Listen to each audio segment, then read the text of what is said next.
Okay, so this is the thing. 1e4 is best by test, right? According to Bobby Fischer and stuff. Arguably the most versed, um, who arguably is at the top level of understanding in chess. I mean, like he mastered Fischer random chess, um, to the extent in proportion to that he made it. The fact that he made it has influence over his understanding and stuff because it made part of his experience and part of his memory of it, which influences the critical thinking if you want to go off of that hierarchy of thinking, um, which name of which I don't remember, but the top of it is like creativity, and then there's like critical thinking and stuff. It's actually kind of a BS hierarchy and stuff, but because creativity is actually a very vague area um, of mental activity and stuff. Creativity can be on the level of just like a very small low operations and stuff, or it can be very elaborate and great. Creating basically whole universes. So, um, but let's go into the 1e4 theory and stuff. Um, at the first move, there's hundreds of billions of essential continuations and stuff. There's 10 to the 40 legal positions and stuff. So to say um, that there's one best move and stuff from the beginning is dubious, actually. Compared to the ready, or something like trying to make the ready and stuff, um, you actually um, that could be taken back, which leads to more variations. It still leads to more variations and stuff, and actually which is actually pretty forcible. Um, However, if they do an equivalent, if black does an equivalently strong move, like I mean, what what what refutes the knight here? Um, is something like this, denying the knight the center, basically, and then developing the bishop to uh, scatter the knight, and then um, worsen White's rate of improvement and stuff. That's just yeah, that's a pretty nice aggressive opening and stuff. Though this bishop might need to move back twice and stuff. So who's going to get costed more? I don't know. It seems like black would have to actually. I mean, that's already in line with black's job here. Black's job here is to as much as possible, compel white to make a mistake. Not just rely on white to make a mistake, but to add maximum force to that idea and stuff. Because white is a half move ahead in the distance to checkmate and stuff. So that's already an imbalance from the get go, and the computer chess statistics show that. There's that idea. So the ready, I mean, could should be stronger than e4 actually, except the ready's control of the center and stuff is these two squares and stuff, which means a lot and stuff. These two squares. This is a slow, meaningless path for the knight. The knight actually needs to attack with its pawns and stuff, and um, it's actually a rather vulnerable first move. It's more flexible, but it's vulnerable and stuff. So like you're actually paying out that half move of rate of improvement for all these different variations and stuff. You're still not creating enough force and stuff. So you have to create force in combination. If you can't have to create force in combination, can't create e4 and stuff. You could try d4 and then find a devastating idea from there and stuff.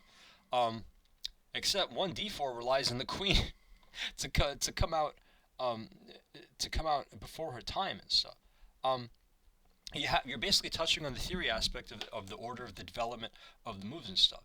So thinking about efficient development and stuff, you know, Mur- Murphy's philosophy, Paul Murphy's philosophy, and that was stronger than that.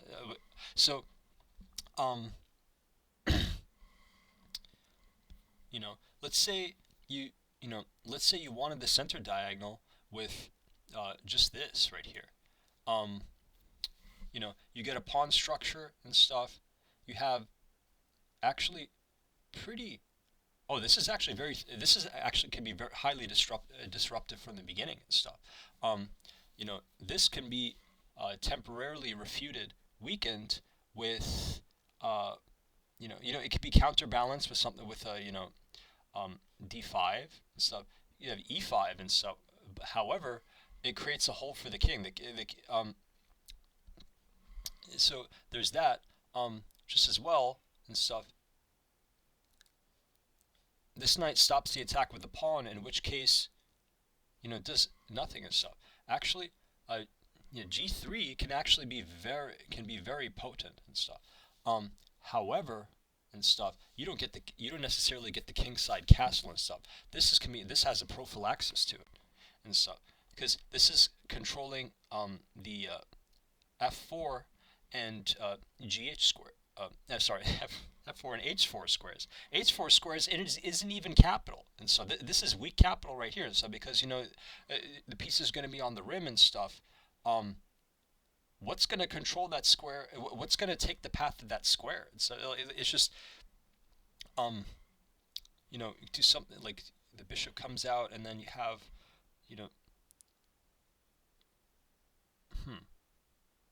yeah, actually, theoretically, g3 might actually lead to better results, because g3 is only underrated in terms of center pawns and stuff, which is based off of the basic scoring system,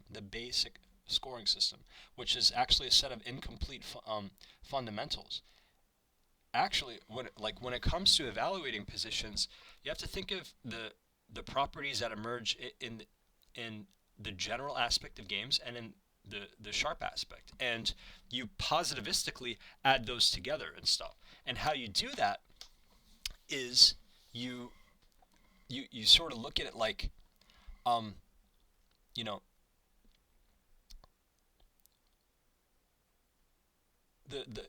have to think of it as like the bottom line of like visualizing the continuations and stuff, and tracking the performance as those continuations are visualized and stuff. So you should like when that idea starts to go weak, you should start thinking of developing your other pieces and stuff, and which creates pressure, and then and then after every move your opponent makes and stuff, you start thinking about the tactical combinations and stuff, because one idea isn't going to do all the work. It's always going to be a combination of ideas and stuff. So that's where the tactical combination comes from. It's not just the combinations of the pre-codified memorized tactics, but it's also the combinations of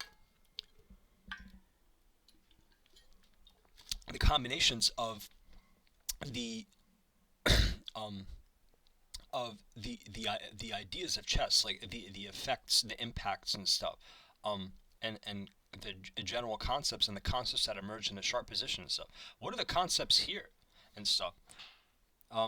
Well, you can. I mean, you have this very bit of flexibility. I mean, so you have f2, then you have h3 and stuff. F3 actually can actually strengthen the knight and stuff. They won't be They wouldn't threaten to checkmate right away and stuff potentially. Even if they did and stuff, the opponent could just pay out tempo at compensation. So yeah, and yeah. So I don't know. The one e4 theory doesn't seem to be necessarily the best idea.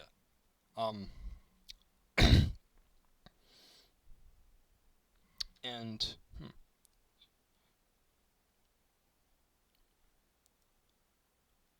then once you go d4, you might actually get a dysfunctional pawn structure and stuff.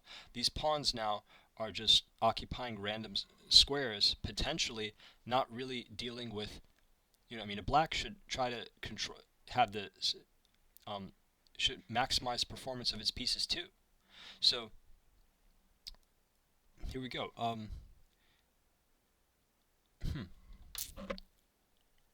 Like black does something like this, and then white's trying to be efficient here. Attacking the pawn right away encourages it to move, or some reaction to happen here and stuff. But it could also mean that black pays out that just that moment of vulnerability to build up and stuff. So you have to like counter build and kind of be constructionistic And so this is, opening chess or the setup phase is very constructionist. So let's say you do something like this, and now you have paired bishops aiming. You can have paired bishops aiming at the center. Black is already in extreme dire straits, actually, and stuff, because it's up. The White's pieces, just a few moves, have immense performance. Because look at the state of things. The pieces are coordinated and stuff. Um, if Black tries to attack White's stake in the center and stuff, well, it's going to find itself to be disrupted, basically. Um, you know, I White could just counter with G3 and stuff, and now Black's just has the same is just dealing with the same amount of pressure, where it could be doing better and stuff. So let's say Black here does this, trying to pressure the pawn, creating some semblance of failure and stuff, and then, but he, you know, here and stuff, compelling the queen to protect it, already tying up the queen, even though the queen is, um, you know, not really supposed to be active in this way and stuff. This is actually making a rather poor quality queen. Um, so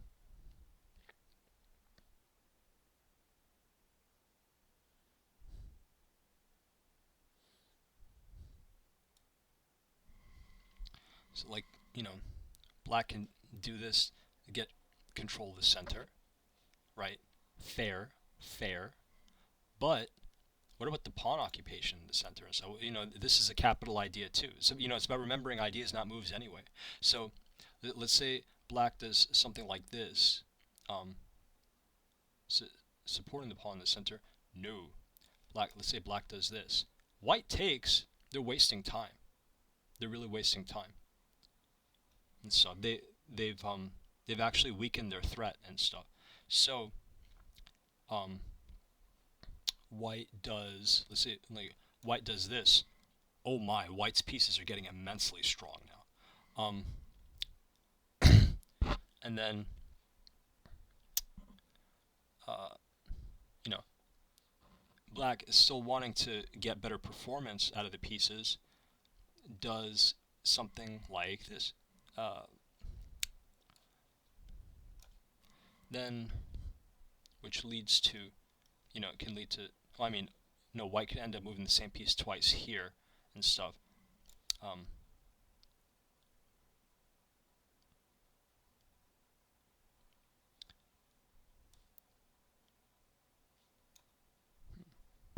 no, so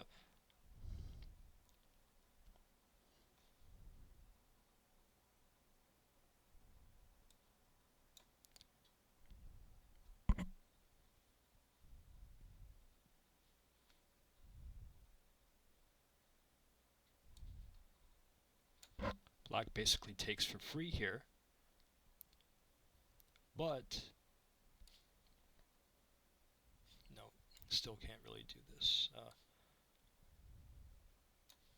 White gets back control of the center temporarily and stuff, and then Black here.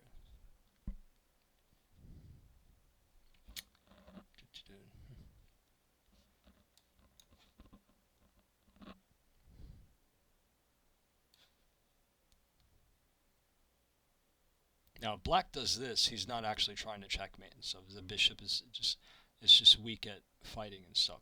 Though it should actually be fighting for the heir, because that's a quick path to the king. And so as far as quick paths to the king go, um, you know,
Not bad.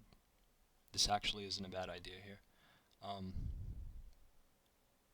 Ooh, now white's knight might be very bad if it's not careful. So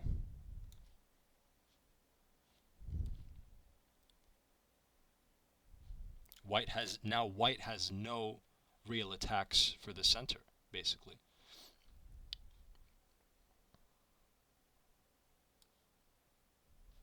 White taking here would be a horrible idea.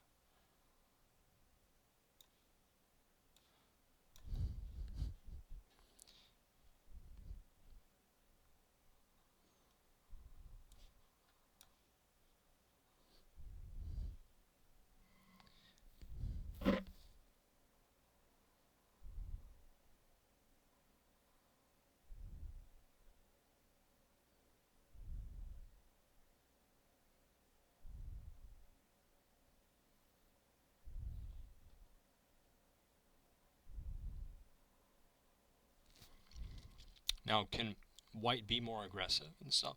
At this point, I mean, not credibly so. It needs more development. It needs to fight a bit more. So it needs to, should do something like this, basically. And then, which means black should do this.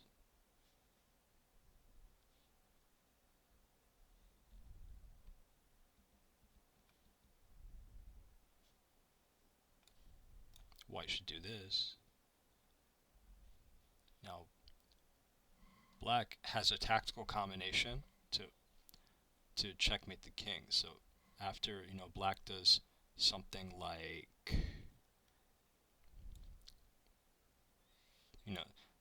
something like this,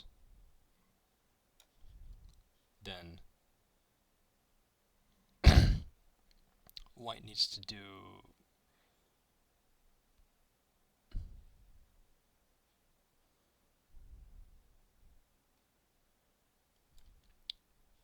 something like that and stuff. It shouldn't be assumed that this is a forced gambit at all. So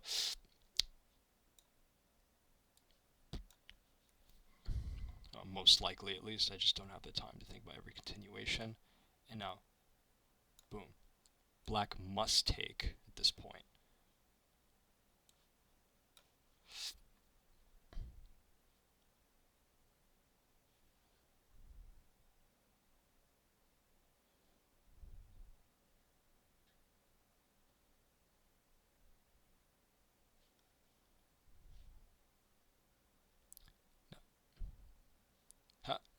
Now castling isn't really possible from here.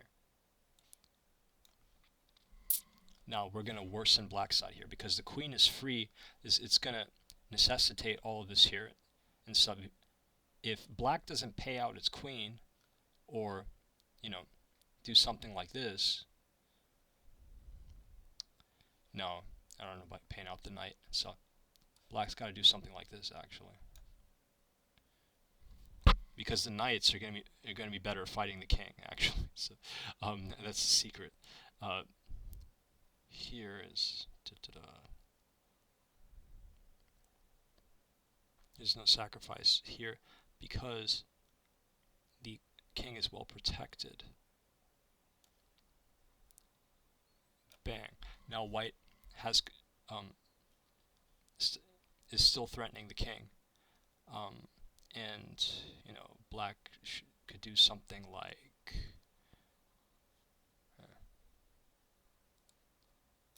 this. This is an equal trade of queens, forcing the king out. Ooh. And then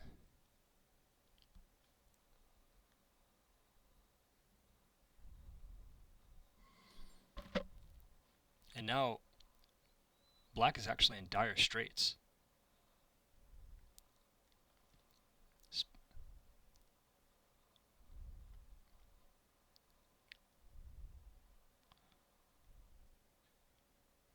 This knight here is a problem.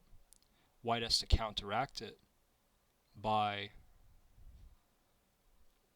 well, attacking it forcing it to move. So because if it does move and stuff, it's just check here and the king moves, and or he uses a rather useless knight. So you know,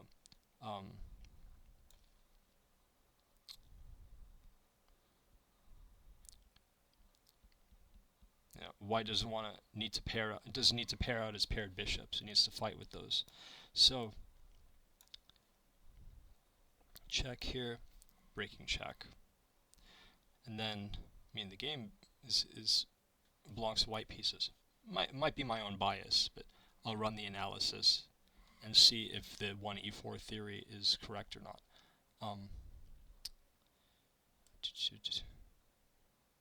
Then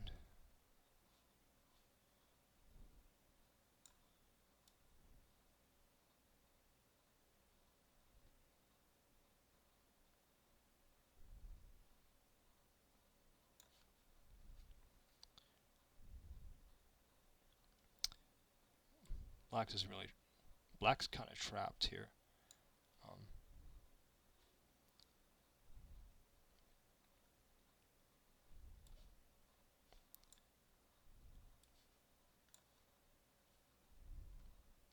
That bishop gets kicked out.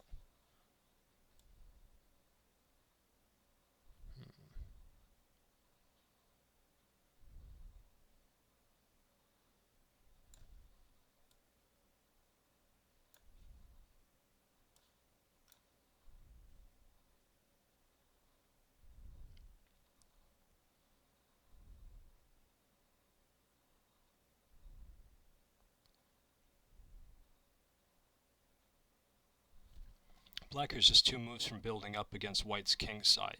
Just a few moves from building against white's king side versus if it does, this. So knights move very slower on diagonals, actually.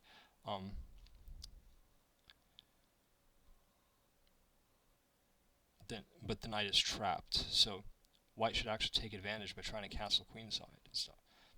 To threaten to discredit this idea of the queenside, though.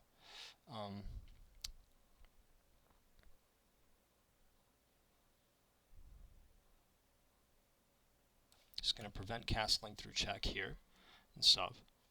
Fine.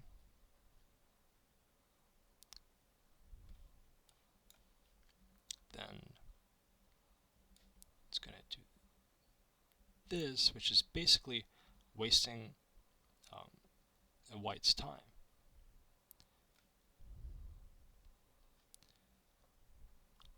Which means white does this.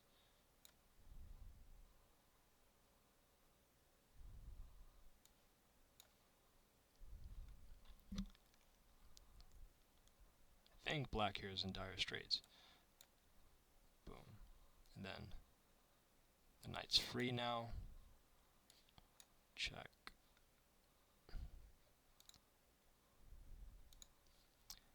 Nuts.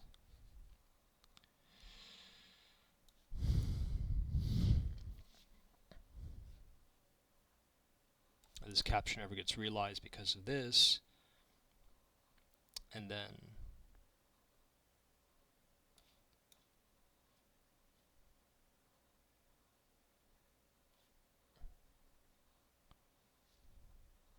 now it's endgame, so black can take out its king. Then, what are we going to take with this? Yeah, white should seek to promote pawns, right? So, however, this knight is a problem. It's one of the biggest problems.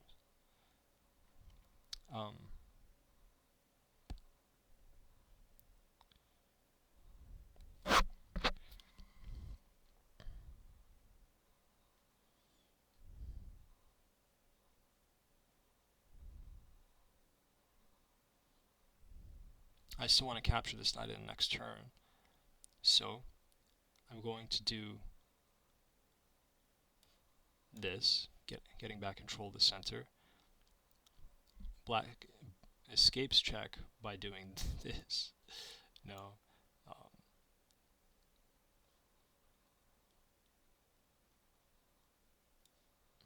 It's going to be on the back rank here, and then, there's that. Black should resign here and stuff, because this rook is performing well. It's got good tempo and stuff.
No, black should be defending its king right now by, you could try to get some activity for the rook here, or here, protect this pawn, this stuff. Now white could take, but to take could be a mistake here, because spending time here disconnecting the rooks is a problem.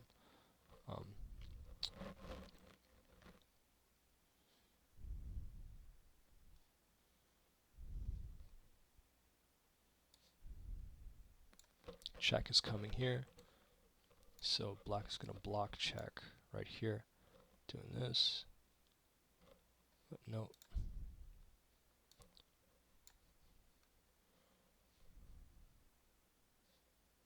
Nope.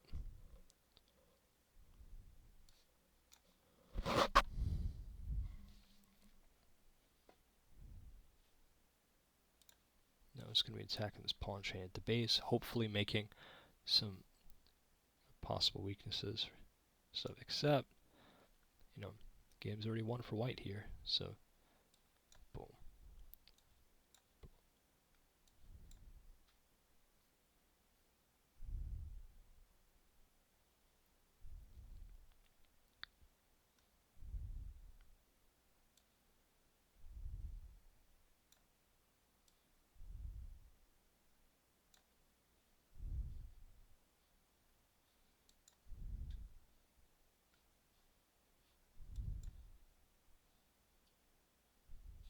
Yeah. So there's that.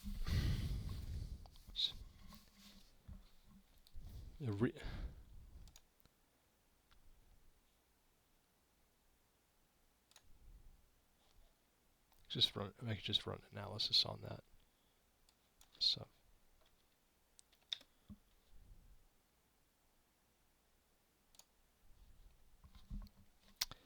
Oof, I need a break.